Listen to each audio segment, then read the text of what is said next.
What's up, lords and ladies? Welcome back to House of the Dragon chapter series. This is chapter 15. It is time for yet another massive battle in our war Dance of the Dragons. तो अगर आपको याद है तो हमने chapter 13 में देखा था कि प्रिंस जेसेरिस ने उसके दो छोटे भाई यानी विसेरिस और एगोन द यंगर इन दोनों को पेंटोस भेजने का डिसीजन लिया था। तो इस समय पर दोनों एगोन और विसेरिस एक शिप से पेंटोस जा रहे थे, बट जैसे ही वो ऑन द वे रहते हैं तब उनके साथ में एक बुरा हादसा होता है और यही हादसा हम आज के इस वीडियो में जानेंगे। इसी हादसे के वजह से एक बहुत बड़ा बैटल होने वाला है। तो आखिर वो सब क्या है, जानिए आज के इस वीडियो में। तो अगर आपको याद है तो ऑटो जब हैंड ऑफ द किंग था तब उसने वॉर के शुरुआत में कई सारे अलग अलग जगहों पर लेटर्स वगैरह लिखे थे ताकि ग्रीन्स को अलग अलग लॉर्ड्स अलग अलग हाउसेस सपोर्ट कर सके। तो इफ यू रिमेंबर, जब वॉर शुरू हुआ था तभी इस गलेट के एरिया को पूरा वेलेरियंस के शिप्स ने सील करके रखा था ताकि कोई भी शिप किंग्स लैंडिंग में जा ना सके, और ये चीज ग्रीन्स के लिए एक बहुत ही बड़ा प्रॉब्लम हो गया था। इसी वजह से ऑटो ने यहाँ पे सीधा ट्रायर्की को बोला था कि आप अगर आपके शिप्स भेजते हो और यहाँ पे वलेरियंस की जो भी नेवल फ्लीट है उसको डिस्ट्रॉय करते हो तो हम आगे फ्यूचर में आपके साथ में अच्छे ट्रेड रिलेशनशिप्स बनाएंगे। तो ट्रायर्की ने कई महीनों तक अपने बीच में डिस्कशंस किए और फाइनली उन्होंने डिसाइड किया कि वो अपने 90 वॉरशिप्स को यहाँ पे गलेट में भेजेंगे और हाउस वेलेरियन के फ्लीट को वो तबाह करेंगे। तो इस तरीके से ग्रीन्स के यानी कि ट्रायर्की के 90 तगड़े वॉरशिप्स इस गलेट के एरिया में आ रहे थे और सैडली इसी गलेट के एरिया में गे अबैंडन और उसके 7 वेलेरियन वॉरशिप्स की भिड़ंत हो जाती है ट्रायर्की के 90 वॉरशिप्स के साथ में। यहाँ पर एक छोटी सी बैटल शुरू होती है और इस छोटे से बैटल में यही कुछ 700 वेलेरियन सोल्जर्स मारे गए थे और ट्रायर्की के सोल्जर्स इन सातों वेलेरियन शिप्स में क्विकली घुस जाते हैं ताकि वो उन शिप्स को लूट सके। तो अभी हम जानते हैं कि ऐसा जब हमला हुआ था तभी गे अबैंडन शिप में छोटा 9 साल का एगोन द यंगर था और उसका छोटा भाई 7 साल का विसेरिस भी था। ये जैसे ही हमला होता है तब एगोन द यंगर अपने छोटे भाई विसेरिस को ढूंढने की लाख कोशिश करता है बट उसे विसेरिस मिलता ही नहीं है। तो eventually Aegon the younger quickly अपने स्टॉर्म क्लाउड ड्रैगन पे बैठता है और उस स्मॉल साइज ड्रैगन पे बैठ के वो सीधा पीछे ड्रैगन स्टोन पे भाग जाता है। अभी इस समय पर एक्चुअली एगोन द यंगर अपने जिंदगी में पहली बार स्टॉर्म क्लाउड ड्रैगन पे बैठा था, बट स्टॉर्म क्लाउड ड्रैगन के साथ में उसका यहाँ पे बहुत ही अच्छी तरीके से कनेक्शन बनता है और बेचारा स्टॉर्म क्लाउड अपने राइडर के लिए कई सारे हमले को अपने बॉडी पर झेलता है। ट्रायर्की वाले स्टॉर्म क्लाउड पर कई सारे अलग अलग एरोज मारते हैं बट कैसे तो करके वो दोनों भी सेफली ड्रैगन स्टोन पहुंच जाते हैं। जैसे ही स्टॉर्म क्लाउड ड्रैगन स्टोन के कैसल के बाहर लैंड होता है तो एगोन द यंगर उससे उतरता है और वो वहीं पे बेहोश होके गिर जाता है। और सबसे सैड चीज ये होती है कि स्टॉर्म क्लाउड ने वहां पर अपनी आखिरी सांसें लेके दम तोड़ दिया। जब एगोन द यंगर को इवेंचुअली होश आता है तो मशरूम की माने तो एगोन द यंगर बेचारा एकदम रोते हुए कांप रहा था। वो बार बार कंटिन्यूअसली रोए जा रहा था क्योंकि उसे ये बहुत ही ज्यादा दुख था कि उसने अपने छोटे भाई विसेरिस को वहां पर उस शिप पे मरने के लिए छोड़ दिया। इवेंचुअली आगे एगोन द यंगर सभी को बताता है कि उसके साथ में क्या हादसा हुआ। जैसे ही रेहनीरा को पता चलता है कि विसेरिस मारा गया है तो वो वही के वही जोर जोर से रोने लगती है। जसेरिस भी बहुत ही इमोशनल होता है, उसके आंखों में भी आंसू आते हैं बट वो और कॉर्लिस वहां पे रेहनीरा को सपोर्ट करते हैं। तो ये बहुत ही सैड चीजें ड्रैगन स्टोन के दरबार में शुरू थी। तो दूसरे तरफ गलेट के एरिया में कुछ अलग ही सीन शुरू थे। तो 130 एसी के लिटरली पहले हफ्ते में ट्रायर्की ने गलेट के एरिया में रुके हुए वेलेरियन फ्लीट पे सीधा हमला कर दिया। तो अभी मैं यहाँ पे एक्चुअली बता दूं कि ट्रायर्की के सभी शिप्स का एक कैप्टन था, एक एडमिरल था जिसका नाम था कैप्टन शराको लोहार ऑफ लीस। तो ये शराको बहुत ही बैडास कैप्टन था और उसी के लीडरशिप में 90 ट्रायर्की के जहाज सीधा वेलेरियन फ्लीट पे अटैक करते हैं। वैसे तो वेलेरियंस की फ्लीट मतलब भी काफी पावरफुल थी, उनके पास भी यही कुछ 20 शिप्स वहां पे मौजूद थे बट अगेन 20 वर्सेस 90 मतलब थोड़ा ज्यादा ही हो जाता है। हाउस वेलेरियन के फ्लीट का एक शिप समझो अगर ट्रायर्की के 2 शिप्स को डिस्ट्रॉय करने की कोशिश करता तो ट्रायर्की के और 5 शिप्स उस एक शिप पे टूट पड़ते थे। तो ऐसा बहुत ही सैड सीन यहाँ पे वेलेरियन फ्लीट के साथ में होता है और उनके और 1000 से ज्यादा लोग मारे जाते हैं और ऑलमोस्ट 20 वेलेरियन शिप्स को वहां पे गलेट में डुबाया जाता है। ऐसे वेलेरियन शिप के पूरे नाकाबंदी को डिस्ट्रॉय करने के बाद में एडमिरल शराको लोहार डिसाइड करता है कि वो डायरेक्ट ड्रिफ्ट मार्क पे अटैक करेगा। तो यहाँ पर शातिर शराको को पता था कि ड्रिफ्ट मार्क एक्चुअली अनगार्डेड है क्योंकि वहां के लॉर्ड कॉर्लिस वेलेरियन इस समय पर ड्रैगनस्टोन में थे। तो ड्रिफ्ट मार्क वासियों को कुछ भी समझने के पहले ड्रिफ्ट मार्क के स्पाइस टाउन के टाउन पर शराको लोहार और उसके ऑलमोस्ट 75 ट्रायर्की के जहाज सीधा अटैक करते हैं। ट्रायर्की के लोग ड्रिफ्ट मार्क पे स्पाइस टाउन के पूरे टाउन को जला देना शुरू करते हैं, पूरी तरीके से डिस्ट्रॉय करना शुरू करते हैं। तो 3 से 4 दिनों तक ट्रायर्की पूरे ड्रिफ्ट मार्क पे फैलने लगती है और वो सब लोग को बेरहमी से मारने लगते हैं। यही कुछ 3 दिन बीत जाते हैं और तीसरे दिन शाम को आसमान में आ जाता है एक हरा ऑरेंज कलर का ड्रैगन, दैट इज वर्मैक्स। तो जसरिस अपने ड्रैगन वर्मैक्स पे बैठ के ड्रिफ्ट मार्क पे आया था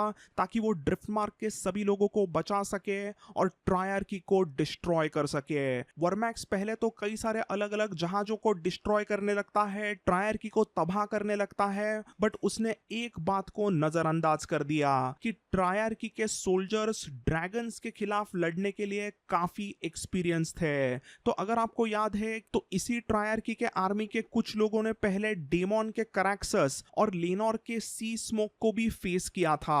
ट्रायर्की के आर्मी में ये जो भी ड्रैगन के खिलाफ बैटल करने के बावजूद जिंदा रहे थे वो सभी डेंजरस सोल्जर्स थे और उनको अच्छे से ड्रैगन के खिलाफ कैसे लड़ा जाता है वो सब कुछ पता था।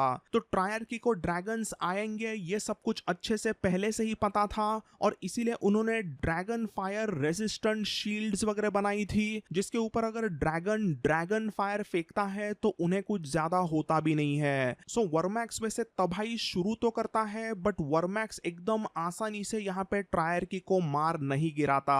इसी में कई बार ट्रायर्की के सोल्जर्स वर्मैक्स ड्रैगन पर बड़े बड़े स्कॉर्पियन से एकदम बड़े बड़े एरोज फेंक रहे थे तो वो चीज भी जसरिस को सोचनी थी और वो बार बार वर्मैक्स से यहाँ वहां होके स्कॉर्पियन से निकले हुए एरोज को चकमा देने की कोशिश कर रहा था। तो यही कुछ 1 घंटे तक जसरिस वर्मैक्स पे बैठ के अच्छे से फाइट लेता है बट 1 घंटे के बाद में ड्रिफ्ट मार्क के आसमान में आ जाते हैं और 4 नए dragon seeds are here. Hugh the Hammer on Vermithor, Ulf on Silverwing, Adam on Sea Smoke and Nettles on Sheep Stealer.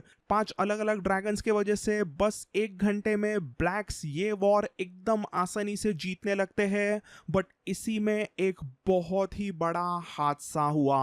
तो ट्रायर्की वैसे तो ये वॉर हार रही थी बट वो एकदम बैटल हार्डन्ड एक्सपीरियंस्ड वॉरियर्स थे। तो हुआ ये कि उनके जितने भी शिप्स वगैरह बाकी थे उन सभी शिप्स पर बहुत बड़े बड़े स्कॉर्पियन वेपन्स लगे हुए थे और उन्हीं स्कॉर्पियन वेपन्स में से अलग अलग ड्रैगन्स पे वो बड़े बड़े तीर मार रहे थे। सो इसी हमले में एक बड़ा सा तीर, एक बड़ा सा लोहे का एरो सीधा घुसता है वर्मैक्स के पंख में। वैसा होने के बाद में वर्मैक्स उसी वक्त ऑब्वियसली मरता तो नहीं है बट वर्मैक्स के उड़ने की जो ताकत होती है वो थोड़ी सी कम हो जाती है, उसका थोड़ा सा बैलेंस बिगड़ जाता है और वो एकदम जोर से आसमान में ऊंचा उड़ नहीं पाता। एक समय ऐसा आता है कि जसरिस उसे लैंड कराने की कोशिश करता है, उसे थोड़ा सा नीचे से ग्लाइड करके एक जगह पे लैंड करने ही वाला था बट जैसे ही वर्मैक्स नीचे आया तो वर्मैक्स और जेस को कुछ समझने के पहले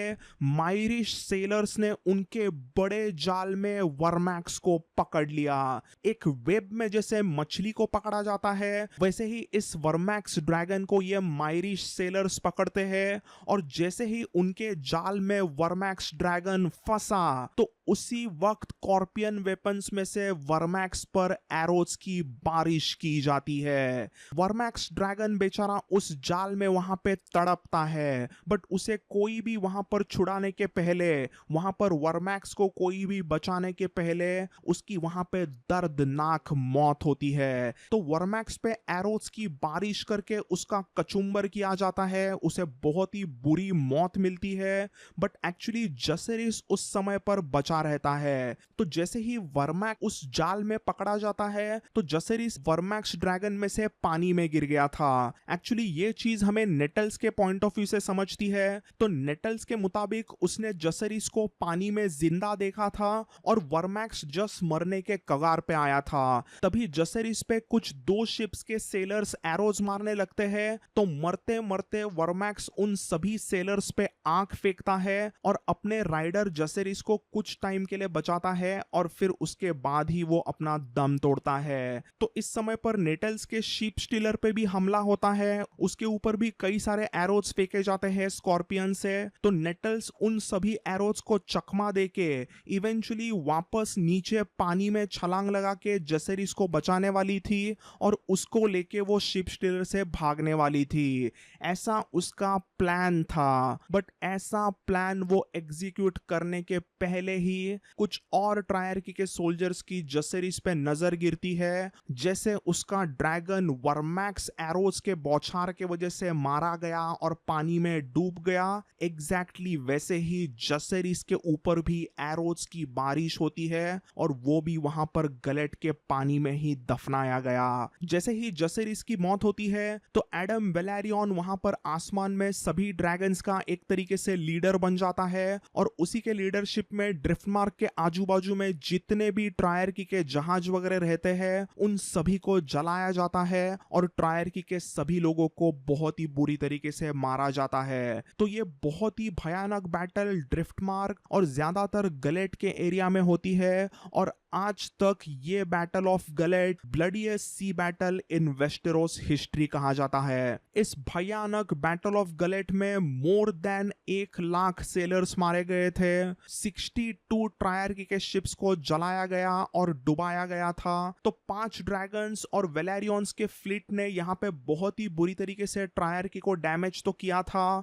बट इवन हाउस वेलेरियन का भी यहाँ पर बहुत ही ज्यादा नुकसान हुआ। इस भयानक बैटल ऑफ गलेट में हाउस वेलेरियन की ऑलमोस्ट 50% ऑफ द फ्लीट तबाह होती है, which was a very sad news for Lord Corlys Velaryon. वैसे तो ट्रायर्की वाले यही कुछ 3-4 दिनों में पूरे ड्रिफ्टमार्क को तबाह नहीं कर सकते, बट वो स्पाइस टाउन के टाउन को तो पूरी तरह से डिस्ट्रॉय कर देते हैं। ड्रिफ्टमार्क के आइलैंड पर ये जो स्पाइस टाउन नाम का गांव था वो उसके एग्जैक्टली नाम के तरह स्पाइसेस का टाउन था। ये टाउन मतलब पूरे वेस्टेरोस का एक बहुत ही बड़ा ट्रेडिंग सेंटर था जहां पर स्पाइसेस इंपोर्ट होते थे, एक्सपोर्ट होते थे और उसी वजह से ये एक बहुत ही इंपॉर्टेंट ट्रेडिंग टाउन पूरे वेस्टेरोस में माना जाता।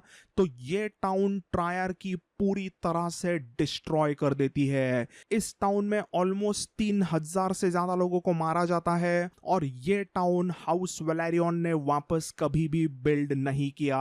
ट्रायर की स्पाइस टाउन को तबाह तो करती है, बट उसी के साथ साथ ट्रायर की हाउस वेलेरियन के फेमस कैसल हाई टाइड को भी बहुत ही ज्यादा बाहर से नुकसान करते हैं। वेस्टेरोस का एक आइकॉनिक कैसल हाई टाइड खुद कॉर्लिस वेलेरियन ने बनवाया था जब वो अलग अलग जगह से कई सारा सोना लेके यहाँ पे ड्रिफ्टमार्क के आइलैंड पे आए थे। तो सी स्नेक कॉर्लिस वेलेरियन ने पूरी दुनिया घूम के जितनी भी अच्छी कीमती चीजें यहाँ पे लाई थी उन सभी चीजों को ट्रायर की लूट के चली जाती है और बाकी कई सारे चीजों को ट्रायर की आग लगा देती है। ऐसा कह सकते हैं कि सिर्फ इस हमले के वजह से लॉर्ड कॉर्लिस वेलेरियन का जो वेल्थ था वो लिटरली आधा हो जाता है। सिर्फ इस बैटल ऑफ गलेट के वजह से हाउस लैनिस्टर पूरे वेस्टेरोस में वापस रिचेस्ट हाउस बनते हैं और हाउस वेलेरियन का रिचेस्ट का टैग मिट जाता है। तो ब्लैक्स के लिए ये बहुत ही सैड चीजें होती है,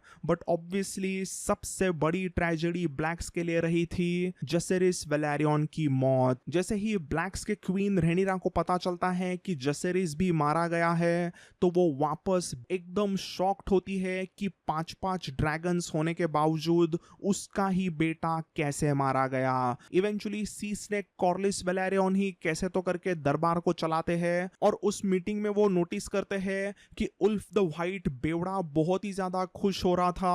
उल्फ को लगता है कि उन्होंने एक बहुत ही इंपॉर्टेंट बैटल जीत ली है और इसीलिए वो वहां पे खुश रहता है। तब वहां पे सी स्नेक उसे सुना देते हैं, उल्फ अगर ये हमारी जीत है तो ऐसी जीत मुझे कभी ना मिले। तो ये सुनने के बाद में उल्फ और ह्यू वहां से दरबार से निकल जाते हैं और दूसरे तरफ एडम, कॉर्लिस और नेटल्स रेनिरा और एगोन द यंगर को सहारा देते हैं। तो मशरूम की अगर हम मानते हैं तो ड्रैगनस्टोन के दरबार में बहुत ही सैड एनवायरनमेंट था, बट उस बहुत ही ट्रैजिक एनवायरनमेंट में भी उल्फ द व्हाइट और ह्यू द हैमर रात भर दारू पीकर हंगामा करते हैं, पार्टी करते हैं। उन्हें लगता है कि उन्होंने ब्लैक्स के लिए बहुत ही बड़ी विक्ट्री हासिल की है। उन्हें लगता है कि वो अभी असली टारगेरियंस बन चुके हैं। तो दोस्तों आई होप आपको आज का वीडियो पसंद आया। ये बैटल ऑफ द गलेट काफ़ी एक इंटेंस बैटल इस पूरे डांस ऑफ द ड्रैगन्स में होने वाली है, एंड आई एम श्योर